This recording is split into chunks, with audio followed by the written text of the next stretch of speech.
사랑하는 열카 친구들, 안녕. 김민정입니다. 자, 우리 이번에는 시조를 보도록 하겠습니다. 자, 시조는 우리가 평시조와 사설시조로 나누는 거 기억나시죠? 평시조는 당연히 형식을 잘 지키는 시조예요. 그러면 평시조의 형식은 어떻게 될까요? 초장, 중장, 종장 세 줄로 되어 있죠? 3장. 그 다음에 구는 두 단어를 묶는 의미단인데 6구로 되어 있어요. 그 다음에 글자 수도 45자 내외로 좀 약간 정해져 있거든요. 그 다음에 사설시조는 뭐냐? 이 3장 중에 종장이나 중장이 길어진 형태를 가집니다. 자, 그러면 형식을 좀 약간 파괴했다고 볼 수 있죠. 평시조는 주로 그래서 조선 전기에 많이 쓰여졌고, 사설시조는 이제 형식을 파괴했으니까 좀 약간 자유분방했던 조선 후기에 많이 쓰여졌습니다. 그래서 우리가 처음 부분은 이제 평시조를 주로 보게 되겠습니다. 자, 얘네들의 특징은 나중에 사설시조 나올 때 다시 한번 정리해 드리도록 하겠습니다. 자, 오늘은 시조 4편을 일단 볼 건데요. 흥망이 유수하니부터 보도록 하겠습니다. 우리 가나시는 원천석이라는 사람이 쓴 시예요. 근데 원천석의 시가 이제 조선 초기에 가장 이제 많이 나오는 시인이니까 좀 알아둡시다. 자, 원천석은 원래는 고려 말의 신하였다가 태종 이방원을 가르쳤던 선생님이라고 해요. 그래서 조선 전기까지도 양반을 잠깐 했었는데 고려 왕조를 섬겼던 사람이기 때문에 약간 어땠을까? 마음의 가책이 좀 느껴졌겠죠. 그래서 결국에는 치악산이라고 하는 산에 들어가서 고려 왕조를 이제 회고하면서 고려 왕조를 떠올리면서 이제 살았다고 합니다. 그래서 언제 돌아가신지는 남아있지 않습니다. 자, 그래서 고려 말에 신하들이 이제 고려를 500년 왕조라고 표현해요. 그래서 우리가 고전에서도 500년이나 반천년이 나오면 고려 왕조를 상징하는 말이구나 라고 딱 떠올려 주시면 엄청 좋겠습니다. 알겠죠? 자, 그래서 500년이나 반천년이 나오면 보통은 이제 나라 잃은 슬픔 뭐야? 맥수지탄이라는 한자 성어나 그 다음에 뭐 무상감, 인생이 어때? 그렇게 화려했던 고려 왕조도 망해버렸잖아요. 이게 인생이 참 더덥다. 뭐 이런 거예요. 그래서 맥수지탄이나 무상감이 이제 연결되는 경우가 많다는 거 좀 기억해 두도록 합시다.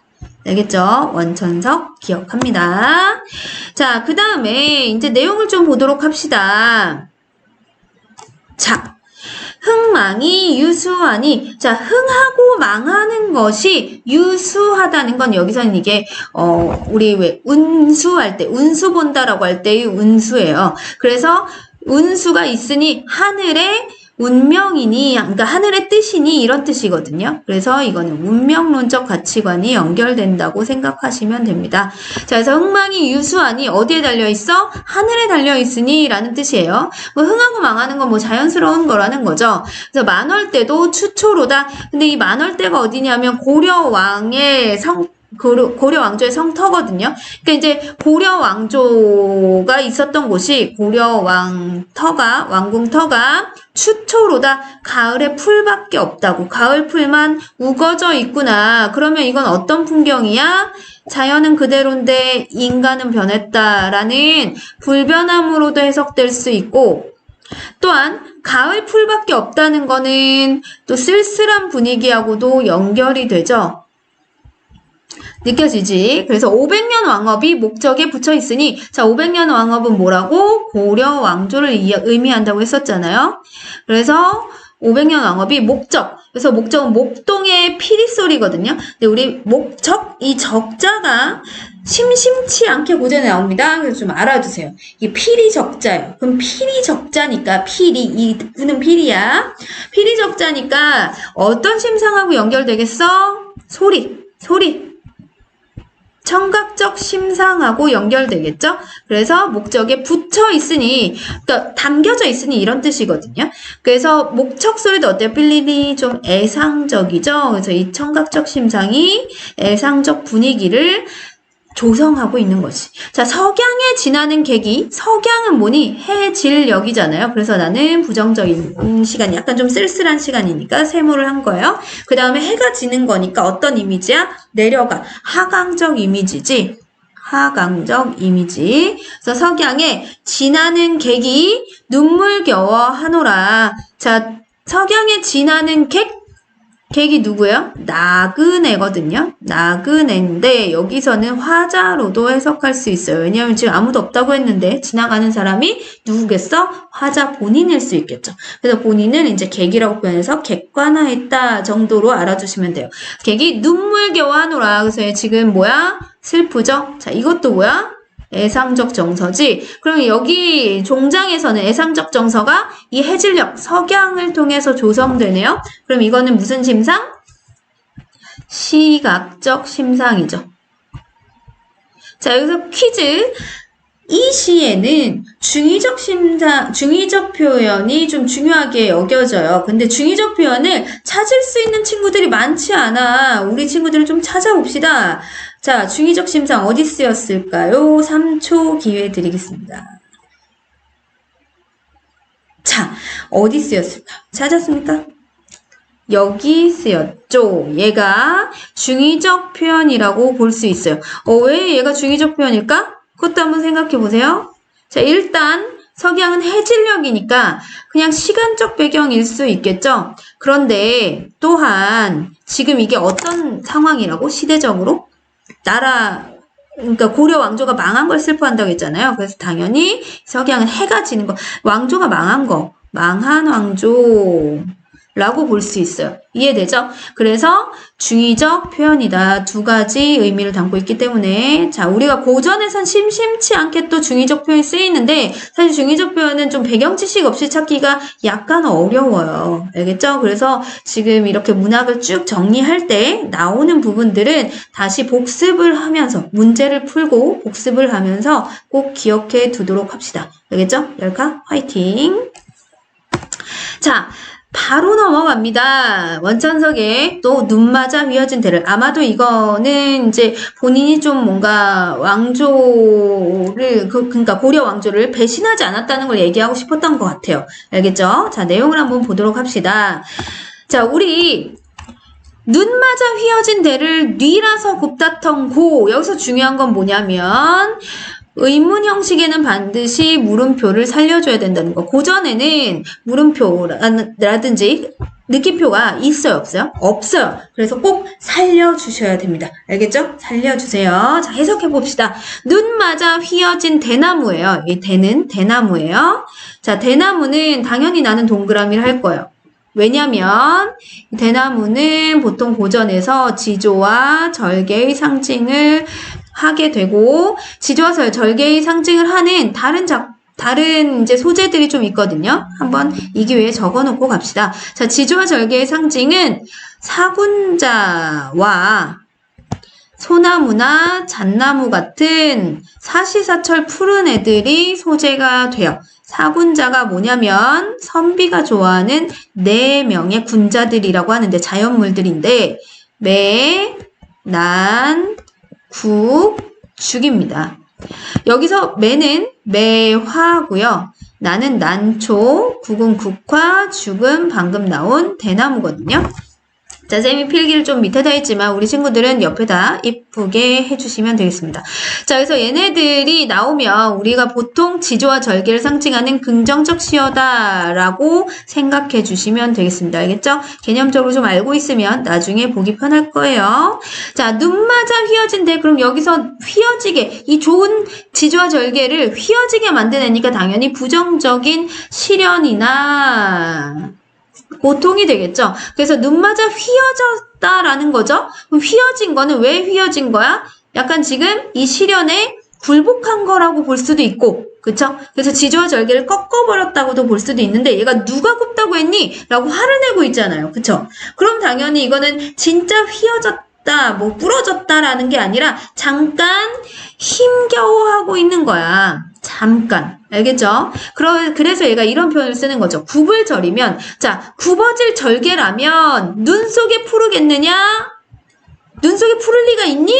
그럼 얘는 휘어진 것 때문에 절개를 지키지 않았다는 게 아니라 나는 지금 푸르잖아 계속. 그죠? 사시사철 푸르니까 여전히 뭐하고 있다는 거지? 지조와 절개를 지키고 있다라는 거예요. 그러니까 당연히 이거는 서리적으로 해석할 수 있겠지? 눈 속에 푸르지 않다. 그러니까 구불절이 아니기 때문에 눈 속에 푸르다라고 해석을 할 수 있어요. 그럼 당연히 구불절을 우리는 구불절을 절개라고 보면 되고, 자, 아마도 세한고절은 너뿐인가 하노라. 그래서 이 절개를 지키는 건 너밖에 없대요. 그럼 이 너는 절개를 지키는 거니까 뭐니? 너를 예찬, 칭찬하고 있는 거잖아요. 그럼 얘는 당연히 누구겠어요? 대나무겠지. 그쵸? 그래서 대나무를 의인화까지 하고 있네요. 의인화하면서 너라고 부르면서 예찬하고 있는 거죠. 이해돼요? 그럼 당연히 지금 이거는 대나무를 예찬하면서 뭐를 나타내는 거야? 자기의 변함없는 지조와 절개를 강조하고 싶었을 거예요. 그래서 의지적이라고 볼 수도 있겠죠. 이해되시죠? 자, 그 다음 다시를 보도록 합시다. 자, 이 시도 어떻습니까? 500년으로 시작하죠. 당연히 어디야? 고려 왕조가 망한 거야. 그래서 500년 도읍지를 필마로 돌아드니 말을 타고 가는 거야. 자, 500년 도읍지, 고려의 도읍지에 갔으면 당연히 뭐 고려 사람들이 있겠어요? 다 죽은 다음이겠죠. 망한 다음이니까. 그래서 이런 표현이 나오는 거죠. 산천은 의구하되, 자, 산천은 어디냐면 당연히 산하고 강이니까 자연이겠죠? 자연이에요. 자연. 그래서 자연은 의구하되, 의구하되는 옛날과 같대라는 뜻이거든요. 옛날과 같으면 불변하다는 거니까 당연히 긍정적으로 해석을 할 수 있고, 인걸은 간데없다. 그런데 인간은 어디에요? 간데가 없대. 당연히 부정적 상황이죠. 왜? 인간은 유한하니까. 이해되지? 자, 어지버 태평연월이 꿈이런가 하느라, 여기서 어지버는 그냥 종장, 시조의 종장의 첫 어절은 항상 몇 글자여야 돼? 반드시 세 글자, 삼음절이어야 되는 걸 지킨 거고요. 태평연월이 꿈이런가 하노라. 그럼 여기서 태평연월은 언제겠어?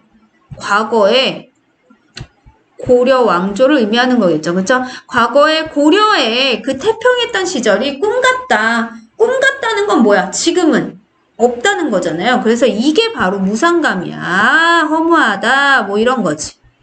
이해되죠? 그래서 이제 우리가 이걸 한자성어로 인생무상이라고 얘기하죠. 그래서 비슷한 한자성어로 일장춘몽이 있습니다. 봄밤의 하룻밤 짧은 꿈이다. 뭐 이런 거죠. 자, 그래서 많이 나오는 내용이니까 지금 500년 이제 고려 왕조가 망한 걸 슬퍼하는 시 3개를 잘 기억하시면 되겠습니다. 이해되시죠? 자, 그 다음 두류산 양단수를 보도록 하겠습니다. 자, 두류산 양단수를 이 시는 좀 분위기가 다릅니다. 그쵸? 500년이 나오지 않죠? 자, 한번 해석을 새롭게 해보도록 하겠습니다. 여기서 두류산은 지리산이에요. 지리산. 지리산 가보셨습니까? 우리 열카 친구들이 열심히 공부해서 있잖아. 나중에 수능 보고 이제 지금쯤 이렇게 따뜻해질 때쯤 대학 가기 전에 쌤은 니들이 꼭 지리산 종주를 한번 해봤으면 좋겠어. 지리산에 가면 이제 군데군데 산장이 있거든요. 그래서 지리산 종주를 한 보통 1박 2일이나 2박 3일 정도 하는데 산장에서 뭐 라면도 끓여 먹고 이제 뭐 간식도 가져가서 먹고 뭐 그래요. 근데 그 지리산 아침 새벽이 정말 아름다워요. 이 사람이 거길 가서 지리산에 가서 너무 아름다우니까 이 시를 쓴 거야. 알겠지? 나중에 꼭 좋은 이제 니들이 원하는 대학에 가서 지리산에 가가지고 쌤한테 전화 한번 해줘. 영상통화. 알겠지? 쌤이 가고 싶은데 학원도 그렇고 애기들도 있고 그래서 못 가거든요. 우리 친구들이 꼭 가서 열카 친구들이 가서 얘기해줘. 아름다운 풍경을. 자, 아무튼 얘들아, 두류산이 엄청 아름다운 산이에요. 그래서 지리산 양단수라고 하는 이제 물을, 양쪽으로 흘러내리는 물을 옛날에 듣고 이제 와서 본 거예요. 자, 얘를 우리는 옛날이라고 해석해 주시면 됩니다. 과거죠, 과거. 과거에는 듣기만 했었다는 거야. 그런데 얘들아, 백문이 불여일견이라는 말이 있잖아요. 100번 들어도 한 번 보는 게 낫다고. 그래서 이제는 언제니? 현재죠. 현재 와서 이제 실제로 뭐해? 보게 된 거지. 그래서 도와 뜬 맑은 물에 산형조차 잠겼으라 라고 하는 풍경을 묘사할 수 있게 된 거예요. 자, 도와 뜬 맑은 물. 자, 도화는 무슨 꽃이야? 복숭아 꽃입니다. 알겠죠? 복숭아 꽃. 자, 그래서 이 복숭아 꽃 뜬 맑은 물에 복숭아 꽃은 얘들아 보통 복숭아 신선의 그 과일이거든요. 복숭아가 천도 복숭아 같은 거 기억나지? 그래서 이 도화도 좀 약간 신선 사상하고 연결될 때 많이 나오고요. 그 다음에 당연히 언제 피니? 봄에 피고요. 색깔은 무슨 색? 붉은색이라는 것까지 좀 기억해 두시면 되겠습니다. 어디서 문제가 나올지 모르니까 알아두셔야지. 자, 도화 뜬 맑은 물. 자, 풍경이죠. 산형. 산 그림자야. 산 그림자조차 잠겼구나. 자, 풍경이 좀 그려져요. 이렇게 산이 있는 거고 거기에 앞에 양단수가 이렇게 흘러가고 있는 거지. 그쵸? 근데 여기에 뭐야? 꽃이 아이고 도화는 분홍색 꽃이지만 아무튼 꽃이 이렇게 흘러내려 오고 있는 거예요. 오, 너무 아름다운 풍경이죠? 풍경을 묘사하고 있습니다. 자, 이어서 자, 아히야. 이 아히야는 누군가를 부르는 거예요. 아, 아히야. 무릉이 어디니? 여기서 무릉은 무릉도원이거든? 누가 사는 곳이야? 신선이 사는 곳이에요. 당연히 도화랑 연결되겠죠? 그래서 무릉이 어디냐? 나는 여기인가 하노라. 당연히 여기는 이 두류산이 되겠지. 그치? 두류산. 여기인가 하노라. 근데 지금 아이한테 물어보고 있지만 어쨌든 물어보고 혼자 답하면서 지리산을 마치 무릉도원이라고 칭찬하고 있어요. 당연히 어떤 태도? 예찬적 태도라는 거 알 수 있지. 이해되십니까? 어렵지 않죠? 자, 여기까지 우리가 시조 4개를 좀 봤습니다. 그러면 오른쪽에 좀 정리를 한번 하고 가도록 하자. 자, 일단 첫 번째 시죠. 원천석의 시. 지금 원천석의 시에서 중요한 건 맥수지탄이라고 했었죠. 기억하시면 되고, 그럼 추초는 뭐라고? 뭔가 황폐해진 고려 왕조 쓸쓸함을 강조하는 거였고, 목적은 뭐야? 피리소리거든? 근데 이 피리소리에 뭘 담았다고? 세월의 무상감을 담은 거지. 인생 무상. 덧없다. 석양은 이제 고려 왕조의 몰락이라고 하는 중의법을 담고 있습니다. 알겠죠?